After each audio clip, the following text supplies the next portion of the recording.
지난 5월 8일은 어버이날, 그리고 오늘은 어버이 주일인데, 이때 제가 가장 많이 생각하는 게 뭔지 아세요?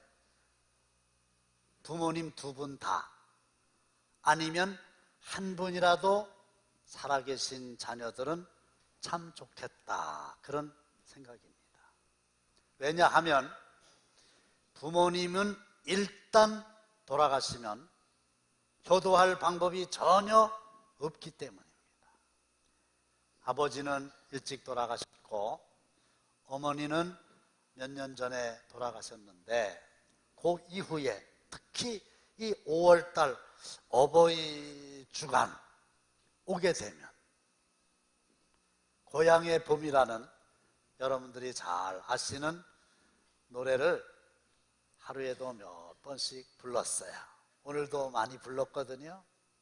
나의 살던 고향은 꽃피는 산골, 그 속에서 놀던 때가 그립습니다.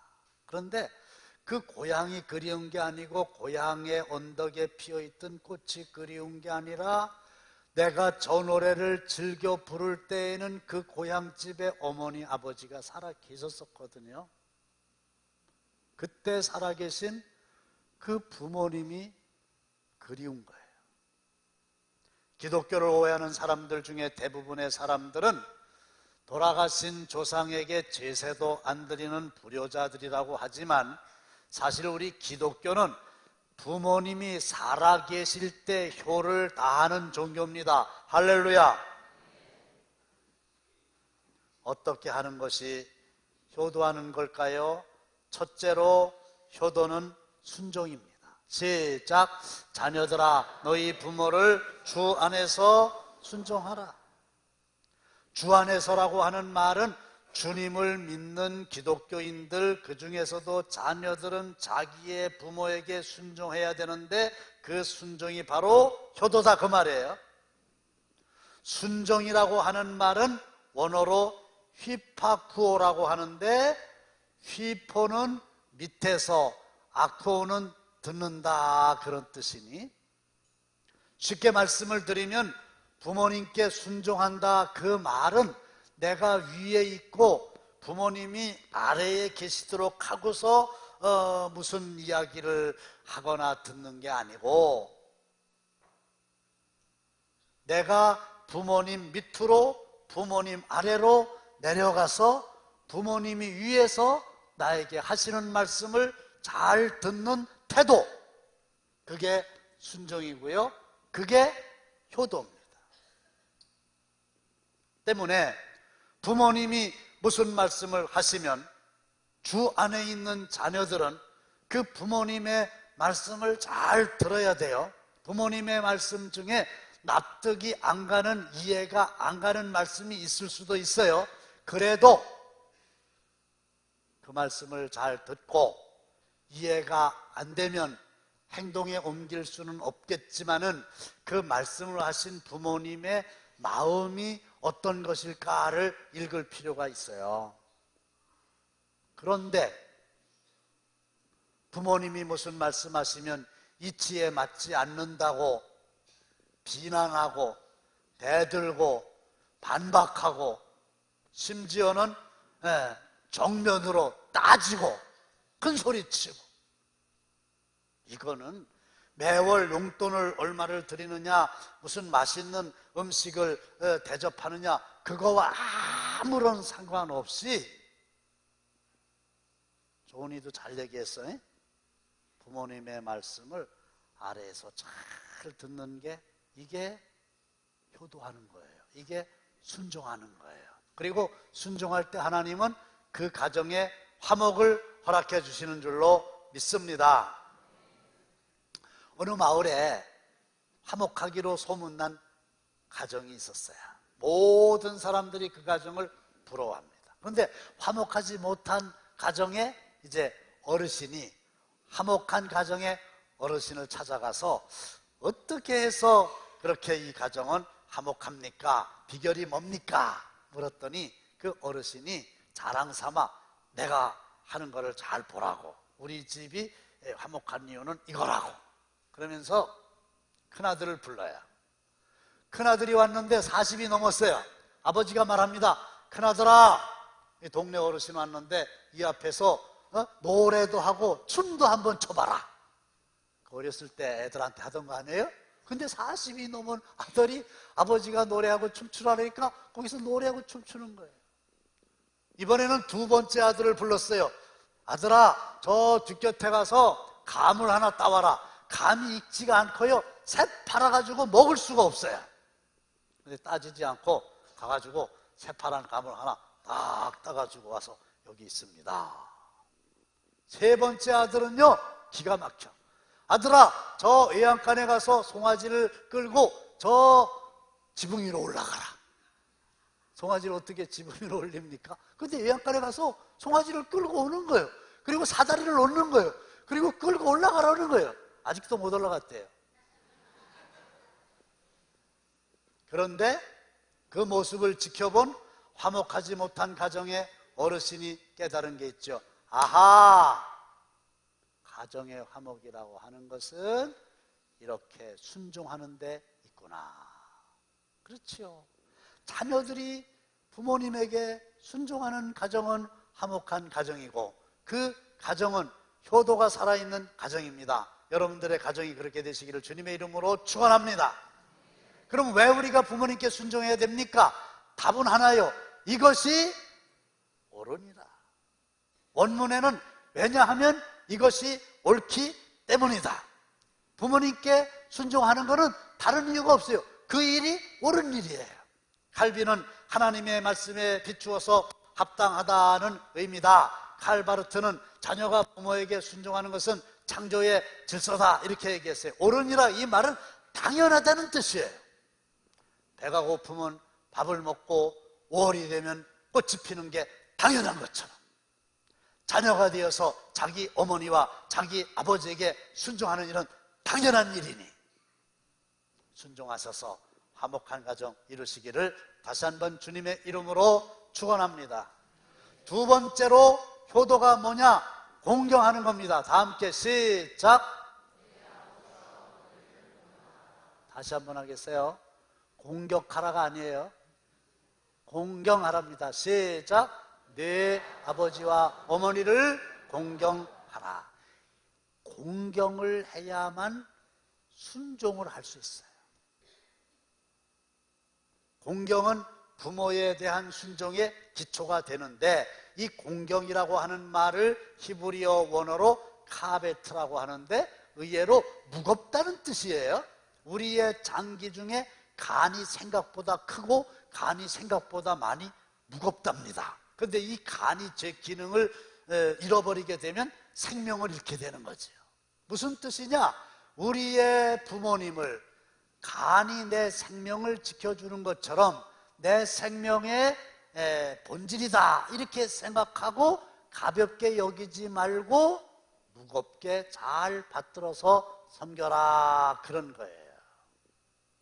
내가 가지고 있는 그 어떤 것보다도 내가 알고 있는 그 누구보다도 부모님을 귀중히 여기고 부모님을 값어치 있는 분으로 평가하는 태도가 바로 공경하라 이 말이거든요.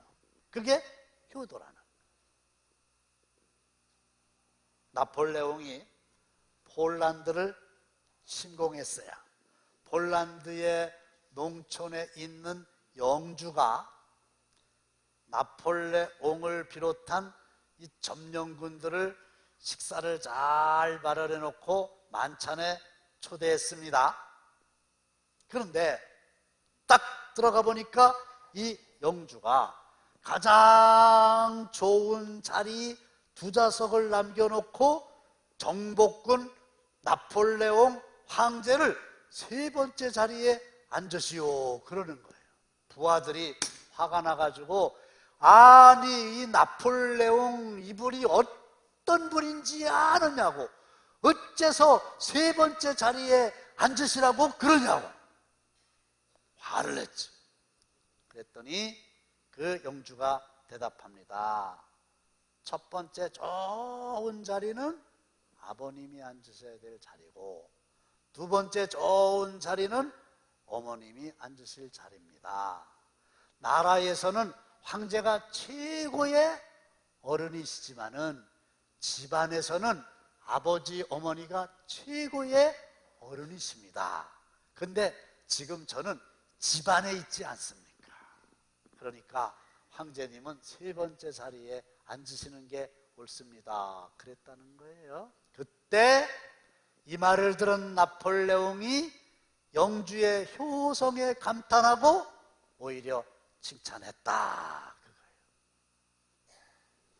몇 년 전에 저희 교회에서 우리 충청연회에서 은퇴하신 목사님들 네 분을 모셔서 예배하고 공연하고 선물 드리고 사진 찍고 식사 대접한 적이 있어요. 지금도 잊혀지지 않는 대목인데 어떤 목사님이 스스로 움직이시기가 불편할 정도로 어려우신데 오셨어요. 그래서 이제 이쪽에서 저쪽으로 가셔야 되는데 스스로의 힘으로 가실 수가 없으니까 아마 그의 아들이겠죠? 이 아버님을 이렇게 안아가지고 옮기곤 하는데요. 보려고 그래서 본 게 아니라 저절로 눈에 띄어서 봤는데요. 그 아들이 자기 아버지를요, 구박하고 욕하고 왜 여기를 오신다고 고집을 부려가지고 속썩이냐 이거요. 제가 그걸 보면서요, 공경이란 거 전혀 없어요. 병원에 오래도록 입원해 계신 부모님들이 가장 무서워하는 사람이 누군지 아십니까? 돈 가장 많이 내는 큰아들이 제일 무섭대요. 그 입에서 무슨 말 나올까? 그 다음에 시집갔던 딸년들이 무섭다는 거예요. 와가지고 그냥 막 얘기하거든요.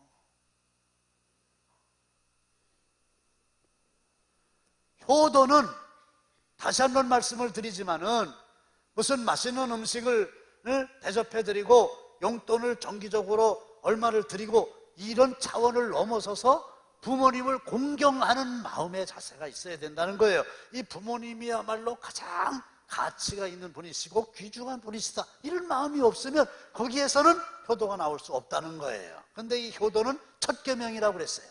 시작.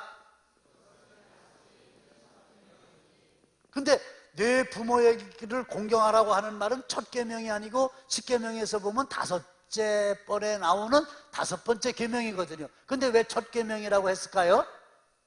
십계명은 1계명부터 4계명까지 네 가지의 계명은 나와 하나님과의 관계, 대신관계, 다섯 번째부터 10번째까지 6가지의 계명은 나와 다른 사람들과의 관계, 즉 대인관계인데 부모님을 공경하라고 하는 다섯 번째의 계명은 대인관계 중에서는 가장 첫 번째 계명이라는 거고, 이게 무슨 뜻이냐 하면 자기 집안에서 자기를 낳아서 길러주신 부모님께 순종하고 공경하는 사람만이 바깥에 나가서 다른 사람들과의 대인관계를 원만하게 맺을 수 있지, 자기 집안에서 자기를 낳아가지고 키워주신 부모님을 공경하지 않고 순종하지 않는다면 그 사람이 밖에 나가서 어떤 사람을 만난다 한들 인간관계가 제대로 되겠느냐, 그 말씀이에요.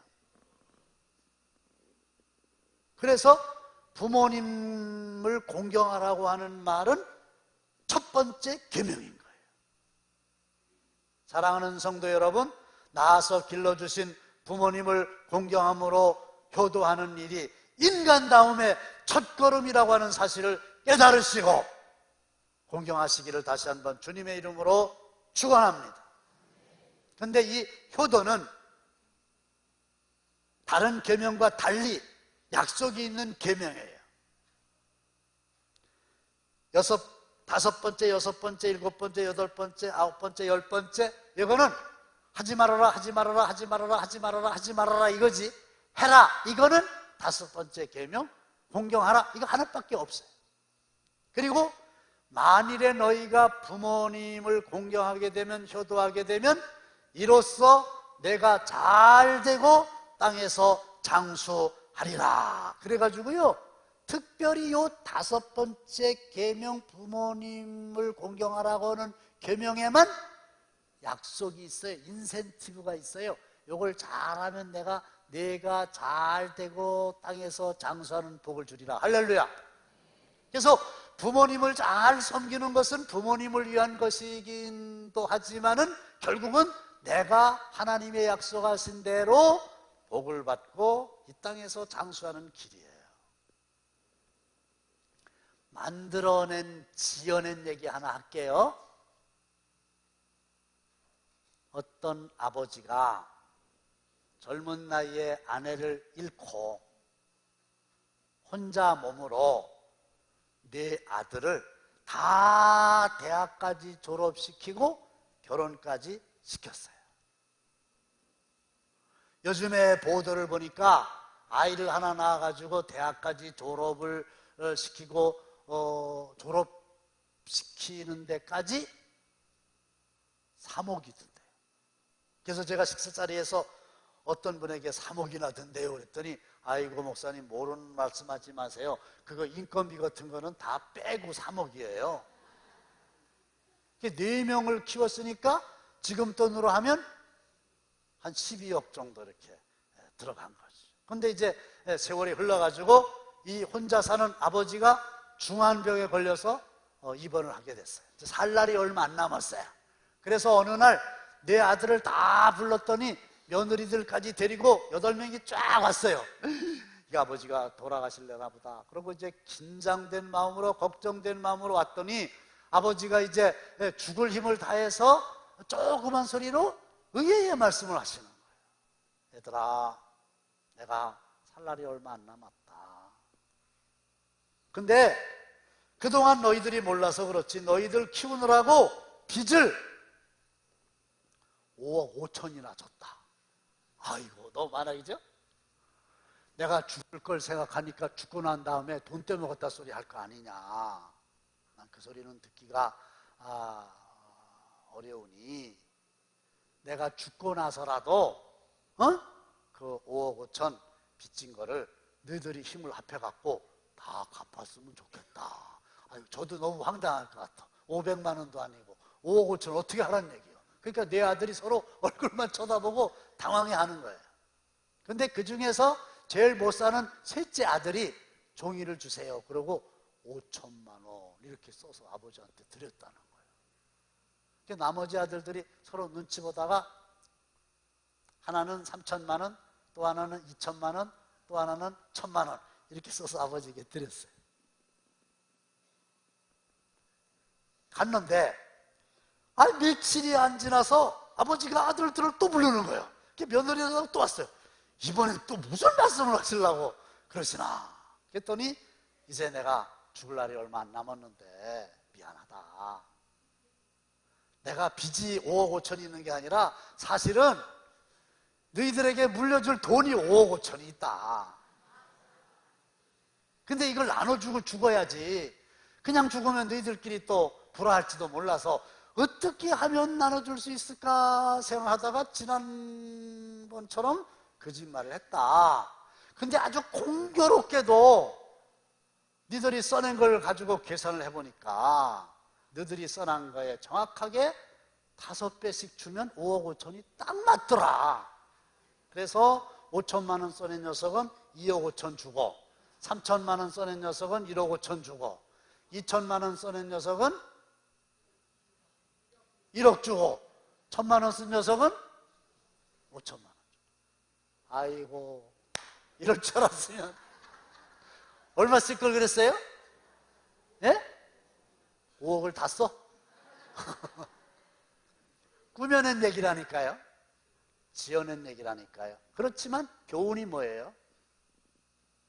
말이 안 되는 말씀을 해도 부모님이 하시는 말씀이니까 이거를 무겁게 여기고 그대로 순종하고 부모님을 공경하는 태도로 써내기만 해도 약속하신 하나님께서 복을 주시는 줄로 믿으시기를 주님의 이름으로 축원합니다. 하나님이 약속하셨는데 하나님이 그 약속을 안 지켜주시겠어요? 그리고 땅에서 장수하리라 그랬어요. 누가 장수한다는 거예요? 효도하는, 공경하는 자녀가 장수한다. 그러니까 내가 부모님께 효도하여 장수하고 이런 모습을 본 나의 자녀손들이 또 나에게 효도하여 그들도 장수하고 얼마나 좋아요. 내가 부모님께 불효하는 것을 우리의 자녀손들이 다 보고 있는데 훗날 그들은 나에게 효도한다? 심은 대로 거두는 거예요. 그런 일은 있을 수 없다는 거죠. 출애굽기 20장 12절입니다. 시작. 내 부모를 공경하라. 그리하면 내 하나님 여호와가 내게 준 땅에서 내 생명이 길리라. 생명은 누구의 손에 달려있나요? 하나님 손에 달려 있습니다. 그런데 하나님께서 약속을 하셨잖아요. 써서 도장까지 꽉 찍으셨잖아요. 네 생명이 길리라. 미국에 살고 있는 한인 교포들은 연로하신 부모님들을 관광시켜 드릴 때 주로 미국 북동부에 있는 나이아가라 폭포에 보내드린다고 그래요. 저도 나이아가라 폭포 한번 가봤어요. 미국과 캐나다 사이에 있는 폭포잖아요. 근데 이 어르신들이 힘들지만은 나이아가라 폭포에 한번 갔다 오시면은 10년은 젊어지신다는 거야. 그러니까 우리 부모님 젊어지시라고 나이아가라 폭포에 이제 자녀들이 보내드리는 거예요. 그럼 왜 젊어지시냐? 이 어르신들이 나이아가라 폭포에 딱 가가지고 나이야 가라! 그거 몇 번 하시면요 나이가 가가지고 젊어진다는 건데 무슨 말입니까? 이렇게 부모님을 오래오래 사세요. 이런 마음으로 잘 섬기면 그 부모님뿐만 아니라 나도 하나님이 약속하신 대로 땅에서 장수하게 되고 그런 모습을 본 나의 자녀들이 또 나에게 효도할 거 아니겠어요? 그런데 병원에서 일하는 의사가 목사를 만나서 개탄하며 말합니다. 목사님, 제가 병원에서 의사생활을 하다 보니까 자식이 필요 없다는 생각을 했습니다. 아니 왜 그런 말을 하십니까? 자식이 아파서 병원에 온 부모들은 의사를 붙들고 돈은 얼마든지 드릴 테니까 우리 자녀 꼭 살려주세요. 그러는데 늙으신 부모님이 병들어서 병원에 오셨잖아요. 모시고 와서 물어보는 게 몇 년이나 사실 것 같아요? 그게 궁금한 모양이요. 의사들의 얘기예요. 내 자녀가 병들었으면요 돈은 생각 안 해요. 그렇죠? 재산 다 팔고 빚이라도 져서 이 녀석들을 꼭 살려야만 되는 대상이라는 말이에요. 그런데 부모님은 뭐 연로하시니까 병드신 거지 당연하게 여기고 이것저것 검사하고 뭐 6개월, 1년, 2년 이렇게 오래 입원해 계시면 계산이 복잡해지고 생각이 복잡해지고 마음이 혼란스러워지는 걸 의사들이 다 읽을 수 있다는 거예요. 오늘 말씀을 마칩니다. 왜 우리가 효도해야 됩니까? 인륜의 차원에서 마땅한 도리로 가르치고 있는 거 아닙니다. 자비와 사랑의 차원에서 전하는 권고사항도 아닙니다. 공경하라, 순종하라, 부모님께 효도하라고 하는 말씀은 정확하게 하나님의 명령입니다. 그런데 네 부모를 공경하라 이렇게 돼 있지. 부모 그리고 가로 열고 너한테 잘해준 부모, 훌륭한 부모 가로 닫고 그런 부모는 공경하고 그렇지 않은 부모는 안 해도 된다. 이게 아니에요. 그분이 나의 아버지라고 하는 사실 하나만으로 나는 그분에게 효도를 다해야만 되는 거고 그분이 나의 어머니라고 하는 신분을 가지신 것만으로도 그분은 나에게 효도를 받기에 모든 자격을 다 갖추신 분이세요. 그분이 어떤 분이든지 관계없어요. 다시 한번 부모님이 아직도 살아계시다면 여러분들은 참 행복한 사람들입니다. 두 분 중에 한 분만이라도 아직까지 살아계시다면 너무 행복한 일이에요. 부모님을 공경하고 부모님께 순종하여 효도함으로 내가 잘되고 땅에서 장수하는 복을 받아 누리는 여러분들이 다 되시기를 주님의 이름으로 축원합니다.